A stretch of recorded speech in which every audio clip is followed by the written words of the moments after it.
Halo teman-teman semua, balik lagi bersama Story 3M dalam kelanjutan alur cerita manhwa yang berjudul Star Embracing Swordmaster. Baiklah, langsung saja kita masuk ke dalam alur ceritanya. Pada chapter sebelumnya, Vlad telah mendapatkan kepercayaan dari Joseph untuk memegang benderanya sendiri. Joseph ingin agar Vlad menuntaskan balas dendamnya ke kampung halamannya dan kembali dengan selamat setelah menyelesaikan urusannya. Vlad dengan bangga tentunya mengiyakan perintah dari Joseph untuk kembali ke kampung halamannya dan memberantas para preman yang merenggut kehidupannya. Berpindah ke aula penguasa keluarga Bayezid, di mana kita sekarang diperlihatkan kepala keluarga Bayezid sedang bertemu dengan pengungsi dari wilayah barat, dan di sana juga terlihat ada sebuah peti mati yang tersegel. Bayezid menanyakan apakah itu benar jika itu adalah bukti perjanjian yang telah disepakati oleh seluruh wilayah dan bukti kesepakatannya masih tersegel rapat di dalamnya. Andreas tentunya mengiyakan perkataan Kon Bayezid jika di dalam peti mati yang tersegel ini terdapat Dragon Fragment yang menjadi simbol kesepakatan bersama. Perlu diketahui, Dragon Fragment ini adalah bagian dari Prime Dragon of Perfection yang dikalahkan oleh Raja Pendiri dan jantungnya sekarang dijadikan sebagai perjanjian perdamaian. Andreas meminta maaf pada Kon Bayezid sebab satu-satunya keluarga bangsawan di daerah barat yang bisa melindungi perjanjian ini adalah keluarga Kon Ravnoma. Bayezid paham akan hal itu karena kehancuran keluarga Ravnoma tidak bisa terelakkan, jadi ia akan meminjamkan pasukannya pada mereka. Bayezid berjanji jika ia akan membantu mereka membawa bukti perjanjian itu seaman mungkin dengan bantuan terbaik yang bisa keluarga Bayezid berikan. Sampai saat itu tiba, Bayezid ingin agar para pengungsi yang menjaga perjanjian ini bisa hidup dengan nyaman sebagai tamu keluarga mereka, dan Andreas berterima kasih atas kebaikannya. Karena sudah tidak ada lagi sesuatu yang akan mereka bahas, Bayezid mempersilahkan mereka untuk kembali beristirahat senyaman mungkin. Para pengungsi pada akhirnya kembali membawa bukti perjanjian yang harus mereka jaga, sebab mereka harus mencari tempat perlindungan untuk menjaga Dragon Fragment ini. Ragnus memberitahu agar tuannya tidak perlu khawatir pada mereka, sebab para pengungsi itu sendiri tidak punya pilihan lain untuk meminta bantuan pada mereka. Bayezid tahu akan hal itu, karena bagi wilayah barat, satu-satunya pelindung perjanjian yang setara dengan mereka adalah penguasa wilayah utara. Orang yang dimaksud Bayezid sendiri adalah Iron Duke, Timur Baranov. Belum bisa dipastikan, namun orang ini sepertinya memiliki kekuatan yang lebih besar dan prestasi yang luar biasa. Bayezid tahu jika dirinya tidak bisa melakukan apapun tentang hal ini, namun ia masih saja merasa jika beban yang ia rasakan masih belum menghilang. Tetapi ketika melihat keluar jendela, Bayezid tampaknya cukup terkejut dengan pemandangan yang ia lihat. Bayezid memberitahu jika dirinya sudah lama sekali tidak melihat bendera seperti itu, bahkan dirinya sendiri hampir melupakannya, dan Ragnus menanyakan memangnya bendera seperti apa itu.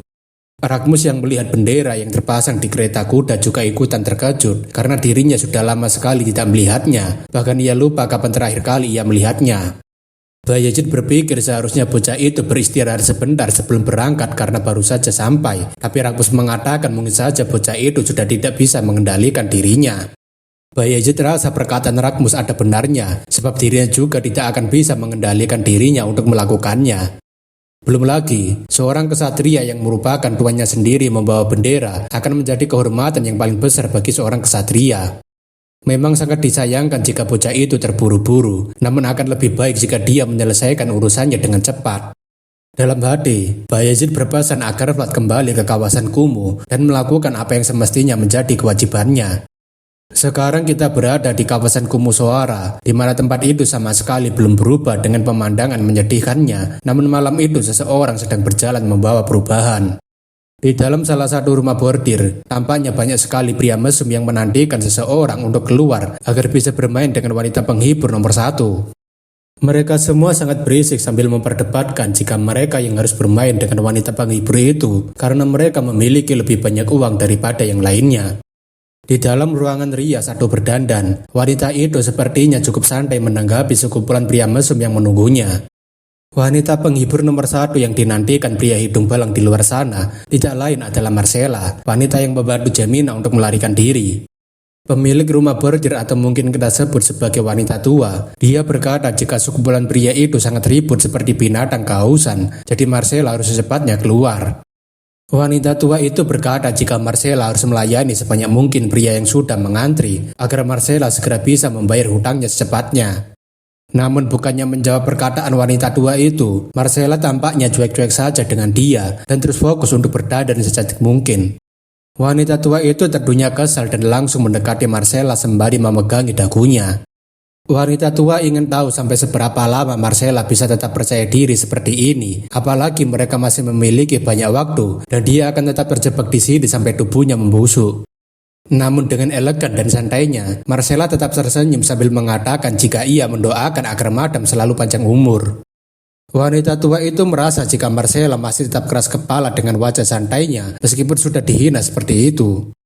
Wanita tua menyuruh agar Marcella tidak berlama-lama berdandan seperti pengantin karena dia harus segera keluar dan menyambut para tamunya.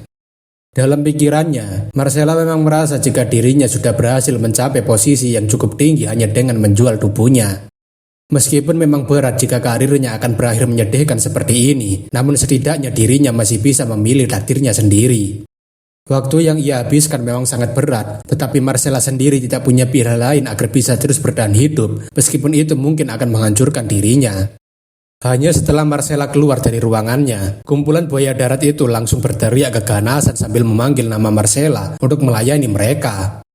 Marcella tentunya sadar jika ini adalah jalan menuju kehancurannya setelah dirinya bisa mencapai posisi yang tinggi dengan menjual tubuhnya. Melihat Marcella yang sudah keluar dari kandangnya, sekumpulan pria hidung belang tentunya langsung bersorak dengan sangat keras seperti binatang buas. Wanita tua mengatakan agar mereka semua tetap tenang karena malam ini seorang pria akan mendapatkan madu kualitas tinggi dari mawar hitam suara, jadi ia ingin mereka menunjukkan seberapa banyak koin emas mereka. Mata sekumpulan pria hidung belang tentunya langsung bersinar merah ganas dan mereka langsung mengatakan akan membayar 1-3 koin emas milik mereka. Tak hanya itu, mereka bahkan menanyakan apakah mereka bisa menggabungkan koin emas mereka agar bisa menikmati Marcella bersama-sama. Sekumpulan pria hidung belang masih terus memperdebatkan siapa yang pantas untuk bermain dengan Marcella, namun tidak ada satupun dari mereka yang memiliki lebih dari 4 koin emas. Wanita tua tentunya sangat senang karena bunga yang sudah layu ini masih bisa menghasilkan banyak madu emas untuknya dan ia akan menghisap semuanya secara perlahan. Seseorang kemudian berteriak jika dirinya berani memberikan 4 koin emas seorang diri agar Marcella bisa bermain dengannya. Wanita tua mengatakan akhirnya ada yang memberikan harga yang pantas untuk Marcella dan ia menanyakan apakah masih ada yang berani di atasnya. Orang-orang itu tentunya tidak mau mengambil resiko sebab mereka bisa bersenang-senang selama sebulan hanya dengan 5 koin emas. Wanita tua rasa jika pelanggan tadi adalah pria yang pantas untuk bermain dengan Marcella dengan harga yang seperti itu. Namun sebelum wanita tua memberikan Marcella, seseorang dari luar pintu langsung mengatakan jika ia menawar dengan harga 100 koin emas. Semua orang tentunya sangat terkejut dengan seseorang yang tiba-tiba mengatakan jika dia akan membayar 100 koin emas untuk Marcella. Wanita tua yang terkejut tentunya menanyakan siapa yang barusan tadi berbicara seperti itu dan orang itu mengatakan jika ia akan membayar 100 koin emas. Mendengar suara dan langkah kakek itu membuat Marcella mengingat trauma mendalamnya yang pernah ia hadapi beberapa bulan lalu. Suara itu sendiri cukup mirip dengan seseorang yang membawa kehancuran pada sarang yang sudah pernah ia bangun hanya dalam waktu semalam. Suara itu mengingatkan Marcella akan pembantaian yang dilakukan Godin pada geng Jorge di dalam Rosemale dan Marcella tentunya langsung merinding ketakutan. Wanita tua menanyakan apakah Tuan serius akan membayar 100 koin emas untuk bisa bermain dengan Marcella sebab itu bukanlah uang yang sedikit. Pria itu mengatakan jika dirinya serius akan menawarkan 100 koin emas untuk bisa ditemani Marcella. Semua orang yang berada di dalam rumah bordir itu tentunya sangat penasaran dengan siapa orang ini, sebab aura yang dikeluarkannya sangat berbahaya dan mengancam. Semua orang tahu jika pria ini bukanlah seseorang yang bisa diremehkan, meskipun mereka semua melawannya bersama. Pria itu menanyakan apakah dirinya bisa memesan langsung di sini, dan wanita tua itu tentunya mengatakan tentu saja bisa. Wanita tua itu tahu jika semua pakaian yang dipakai pria ini adalah barang mahal. Bahkan jika dia berbohong soal 100 koin emas, dia masih bisa dengan mudah membayar 10 koin emas. Wanita tua mengatakan jika tuan pemenang bisa memilih menunya di sini, tapi pria itu mengatakan tidak perlu, sebab ia sudah tahu apa yang ingin ia pesan. Pria itu berkata, bahkan setelah dirinya meninggalkan tempat ini, dirinya selalu menginginkan sosis bakar dan puding hitam, serta roti gandum. Marcella tentunya terkejut karena hanya ada satu orang yang ia kenal selalu menginginkan makanan itu sejak dulu. Selain itu, pria muda ini juga mengatakan jika ia ingin memesan makanan yang biasanya Jorge pesan, dan Marcella tentunya sangat terharu karena ia bisa melihat anak itu lagi. Emas yang tidak berasal dari hasrat yang kotor, warna yang pernah Jorge bawa pulang, warna yang dimiliki anak itu saat dia datang, warna emas yang cemerlang. Sambil memasang wajah yang penuh dengan kerinduan, Vlad berkata, "Aku sudah kembali, Madam Marcella, untuk menjemputmu." Seorang bocah yang dulu sekali ia rawat bersama dengan Jorge, kini dia sudah menjadi besar, dan Marcella tentunya sangat terharu karena Vlad masih hidup dan kembali menjemputnya. Sambil meneteskan air mata, Marcella benar-benar tak menyangka jika Vlad masih bisa selamat dan baik-baik saja setelah keluar dari kawasan kumuh. Namun karena Marcella mengingat jika ini bukanlah waktunya reuni, dia menyuruh agar Vlad segera keluar dari sini. Marcella memberitahu jika tempat ini sudah dikuasai oleh Jack si tangan satu, jadi Vlad harus segera pergi sebelum orang-orang Jack datang kemari. Melihat Marcella yang berbisik-bisik pada pria berambut pirang itu, wanita tua tentunya merasa curiga dengan hubungan antara mereka berdua. Wanita tua berpikir apakah sebenarnya mereka berdua sudah saling kenal, dan jika seperti itu, maka situasinya akan cukup serius. Wanita tua akhirnya memutuskan untuk segera menyingkirkan masalah ini sesegera mungkin, karena bisa saja hal ini akan menjadi lebih buruk lagi. Wanita tua itu kemudian memberikan aba-aba pada beberapa orang yang berada di meja pojokan, yang sepertinya mereka adalah preman sewaan. Pria yang seperti menjadi ketuanya tentunya paham dengan maksud wanita tua, dan dia langsung mengangkat pedangnya sebagai tanda bahwa dia sudah mengerti. Karena si ketua preman itu sudah mulai bergerak, para bawahannya tentunya mengerti jika mereka harus segera mengepung pria berambut pirang ini sebelum dia sadar. Melihat bagaimana Marcella gemetaran, Vlad langsung paham jika rumah bordir ini sudah dipenuhi dengan para preman sewaan wanita tua itu. Vlad mengatakan jika sebelum ia akan membayarnya, ada sesuatu yang harus ia perhitungkan kembali, mengingat jumlah yang ia berikan tidaklah kecil. Wanita tua tentunya menanyakan, memangnya perhitungan seperti apa yang sedang Tuan bicarakan? Vlad mengatakan jika perhitungan yang dirinya maksud adalah sesuatu yang harus ia dapatkan dari Jack si tangan satu, dan wanita tua itu tentunya sangat terkejut dengan ucapan Vlad. Para preman itu tentunya sangat marah dengan ucapan Vlad karena memanggil nama bosnya dengan seenak jidat, bahkan ingin memberikan perhitungan padanya. Pria itu mengatakan jika ia akan membuat si pirang ini mengetahui tempatnya agar tidak sembarangan menyebut nama bosnya. Namun sebelum pria itu beraksi, Vlad dengan sangat cepat sudah menebaskan belatinya tepat di bagian leher pria itu tanpa ragu-ragu. Hanya dengan sekali gerakan saja, Vlad sudah berhasil menumbangkan ketua preman yang menjaga rumah bordir wanita tua tanpa adanya perlawanan balik. Semua orang tentunya sangat terkejut dengan bagaimana Vlad membunuh ketua preman hanya dengan sekali serang. Bahkan, Marcella sendiri tidak menyangka jika Vlad akan melakukan hal semacam ini tanpa ragu-ragu. Wanita tua itu tentunya berteriak histeris karena melihat ketua preman dengan mudahnya dibunuh, bahkan mereka sendiri tidak menyadari pergerakan Vlad. Mendengar wanita tua itu sangat berisik, Vlad menyuruhnya untuk diam dan menutup mulutnya. Sambil menunjukkan tatapan mengancamnya, Vlad mengatakan jika merebut segalanya dari orang ini tidaklah cukup, bahkan setelah dirinya juga merebut sesuatu yang berharga dari orang ini. Ancaman itu tentunya membuat wanita tua gemetaran ketakutan karena tatapan Vlad memang bukan tatapan sembarangan. Para preman yang tersisa tentunya masih tidak paham dengan kekuatan Vlad, bahkan mereka masih sempat-sempatnya mengangkat pedang mereka sambil menanyakan siapa yang mengirimnya. Vlad mengatakan, "Aku tidak dikirim siapapun karena aku adalah belati terakhir Jorge, orang yang beberapa waktu lalu kalian cari sampai ke semua sudut kawasan kumuh." Preman-preman itu tentunya penasaran dengan siapa yang dimaksud dengan belati terakhir Jorge. Seseorang yang sadar tentunya langsung berteriak jika dirinya mengingat jika dia adalah bocah berambut pirang dan bermata biru yang berhasil kabur. Pria itu memberitahu jika bocah sialan ini adalah Vlad yang sebelumnya dilaporkan sudah mati karena keberadaannya tidak ditemukan. Seorang pria menanyakan apakah itu berarti dia sebelumnya masih hidup, dan pria di sebelahnya mengatakan jika ini adalah kemenangan besar bagi mereka. Pria itu memberitahu jika Jack akan memberikan banyak koin emas pada mereka jika bisa membawa kepalanya. Bahkan mereka merasa sangat beruntung karena Vlad memilih untuk masuk ke kuburannya dibandingkan bersembunyi. Vlad yang sudah muak mendengar ocehan mereka tentunya mengatakan agar mereka semua tidak usah banyak omong dan langsung menyerangnya secara bersama-sama seperti mereka lakukan pada waktu itu. Vlad mengatakan jika mereka mampu, maka coba saja untuk membunuhnya sekarang juga. Tetapi para preman itu malah gemetaran ketakutan dengan hawa membunuh yang dikeluarkan oleh Vlad. Mereka semua merasa jika Vlad ini bukanlah seorang bocah biasa. Bahkan mereka seperti sedang berhadapan dengan seekor serigala yang haus darah dan siap membunuh mereka kapanpun. Vlad mengatakan jika mereka semua hanya berdiam diri seperti itu, maka dirinya sendiri yang akan maju menghampiri mereka semua. Dengan cepat, Vlad langsung bergerak dengan menggunakan belatinya untuk menyerang para preman itu satu persatu. Vlad mengatakan ia tak masalah apabila mereka menyuruhnya untuk menyerang mereka terlebih dulu. Seseorang kemudian berusaha untuk menyerang Vlad dari arah belakang, namun dengan cepat, Vlad langsung berbalik dan menusukkan belatinya ke arah perut orang itu. Tak cukup satu orang yang menyusul dan berusaha menyerang Vlad, beberapa orang kini secara bersama-sama ingin mengepung Vlad agar tidak bisa pergi kemanapun. Namun karena perbedaan level antara pertarungan jalanan dengan bertarung bela diri, Vlad dengan mudah menghindari serangan mereka dan menyerang balik. Tanpa membuat banyak gerakan yang tidak berguna, Vlad akan memastikan jika setiap serangannya akan mematikan bagi mereka semua.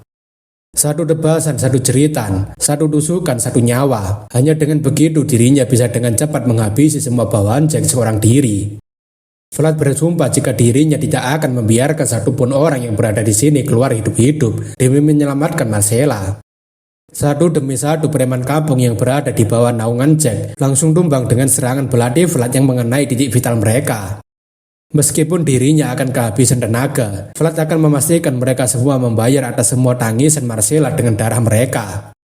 Malam itu juga menjadi malam pembantaian yang dilakukan Vlad di salah satu rumah bordir yang dijalankan oleh Jack. Namun tentu saja, ini barulah awal pembalasan dendam Vlad kepada Jack. Sekarang kita berpindah ke rumah bordir Rosemile, di mana tempat itu sepertinya sudah dijadikan sebagai markas utama Jack, karena memang tempatnya sangat bagus. Di dalam salah satu kamar, Jack terlihat sedang mabuk-mabukan, namun wajahnya seperti sangat bosan dengan kehidupannya. Dalam pikirannya, Jack ingin mengatakan pada Jorge jika dirinya sudah menjadi penguasa gang belakang di Suara sejak dia meninggal beberapa waktu lalu. Jack berniat untuk memanjat lebih tinggi dengan menggunakan kekuatannya dan tidak akan berhenti sampai gang belakang saja. Oleh karena itu, Jack tidak akan pernah ragu untuk merebut sesuatu milik orang lain, sebab dirinya akan selalu berada di atas tumpukan mayat musuhnya dan naik ke tempat yang lebih tinggi. Namun setelah bertemu dengan orang itu, dirinya menyadari semuanya telah berakhir sebelum dirinya bisa menaikinya. Jack sadar jika semua kehidupan yang ada di gang belakang Suara ditentukan oleh mereka yang berada di atas sana, dan orang seperti dirinya hanyalah sekumpulan orang lemah yang hanya bisa berjuang agar bisa terus bertahan hidup. Jack dulu percaya jika dirinya bisa mendapatkan segalanya jika dirinya menang, tetapi meskipun ia dikalahkan oleh orang itu, dirinya masih tetap berada di posisi sekarang. Semisal waktu itu Jorge menang dalam perang melawannya, maka Jorge sendiri pasti akan kehilangan nyawanya oleh orang itu. Jack sadar jika suatu hari nanti, hal yang sama juga akan terjadi padanya, karena sepatah kata dari seseorang di atasnya dan nasibnya ditentukan oleh mereka. Namun tak lama, seorang bawahan Jack yang tidak lain adalah pria yang pernah ditendang oleh Vlad datang melaporkan padanya jika mereka memiliki masalah yang serius. Jack menanyakan kenapa dia sangat berisik seperti itu dan kenapa dia tidak melakukan sesuatu yang selama ini sudah mereka lakukan untuk menyelesaikan seluruh masalahnya. Pria itu mengatakan jika masalahnya tidak seremeh itu sampai mereka bisa menyelesaikannya dengan cara biasanya karena mereka sekarang sudah dikepung. Jack yang masih setengah mabuk menanyakan memangnya siapa yang berani mengepung mereka dan di mana mereka saat ini. Pria itu memberitahu jika di hampir semua penjuru gang belakang telah dikepung oleh para prajurit, bahkan hampir segala penjuru sudah ditutup. Seseorang yang mengajak tentunya juga terkejut karena pria itu sedang tidak bercanda, karena pintu belakang mereka sendiri sudah dipenuhi oleh para prajurit. Para preman itu menanyakan memang prajurit mana yang berani mengepung mereka, dan orang yang mengajak mengatakan jika mereka adalah pasukan keamanan kota. Mereka semua tentunya merasa ini semua omong kosong, sebab mereka sendiri sudah memberikan banyak uang bulanan pada mereka, tapi kenapa hal seperti ini malah terjadi? Para preman itu berdebat dengan apa yang sedang para prajurit itu rencanakan, karena jumlah mereka bukanlah jumlah yang main-main.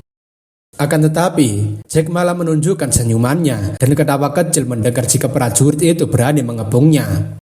Jack rasa hari di mana dirinya akan mengalami musibah seperti Jorge akhirnya akan datang juga, dan ini lebih baik karena dirinya tidak perlu menunggu lebih lama lagi.